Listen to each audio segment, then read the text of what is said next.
இயேசு கிறிஸ்து ஒரு நோயாளியை தன் கைகளால் தொட்டு அந்த நோயை குணப்படுத்தினார்.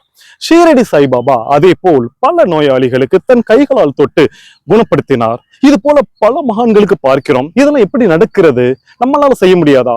நம்முடைய கணவன், நம்முடைய மனைவி, நம்முடைய அப்பா அம்மா, நம்ம பக்கத்துல இருக்கிறவங்க, இல்லட்டா யாரோ அவங்களுக்கு நம்ம நோயை குணப்படுத்த முடியாதா? அந்த பவர் நம்ம கிட்ட இருக்காதா என்று பார்த்தீர்கள் என்றால் இருக்கிறது.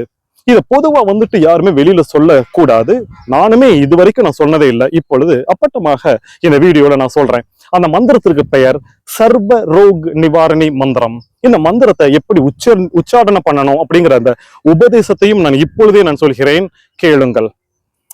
ஓம் ஹ்ரீம் அர்ஹம் ஸ்வோம் க்ரீம் ஸ்ரீம் ஸ்ரீம் ப்ரீம் சர்வ சம்போ भगवती भट्टारी खे महा पराक्रम बले महाशक्ते क्षाम शीम शूम माम रक्ष रक्ष स्वाहा.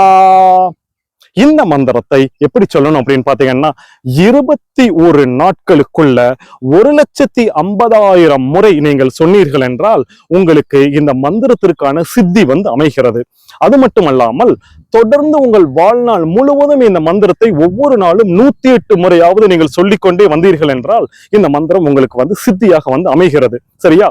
இப்போ யாருக்கும் ஏதோ ஒரு நோய் ஒன்று வந்துருச்சு.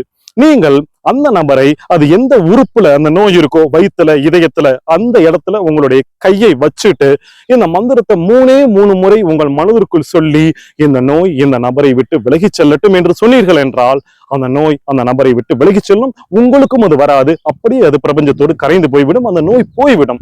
இப்படித்தான் மகான்கள் செய்திருக்கிறார்கள். இப்போ இந்த மந்திரத்தை இந்த வீடியோ மூலமாக நான் லட்சக்கணக்கான மக்களுக்கு நான் கடத்துகிறேன். நீங்கள் எல்லாம் இதை நீங்கள் செய்யலாம். ஆனால் யாருக்கு இந்த மந்திரம் சித்தியாக முடியும்? 1,00,000 பேர் நீங்க சொல்லுவீங்க. ஆனால் யாருக்கு இந்த மந்திரம் அமைய வேண்டும் என்பது பிரபஞ்சத்தின் கையில் தான் இருக்கிறது. அது ஒரு குறிப்பிட்ட நபரை தேர்ந்தெடுக்கலாம், 10 நபரை தேர்ந்தெடுக்கலாம். ஆனால் அனைவரும் இதை செய்து பாருங்கள். ஒருவேளை அது நீங்களாகவோ நானாகவோ இருந்தால் செய்யலாம். எனவே இந்த சர்வரோக நிவாரணி மந்திரத்தை நீங்கள் சித்தி பெற்று உங்கள் உற்றார் உறவினருடைய நோயை குணப்படுத்தி பாருங்கள். நன்றி.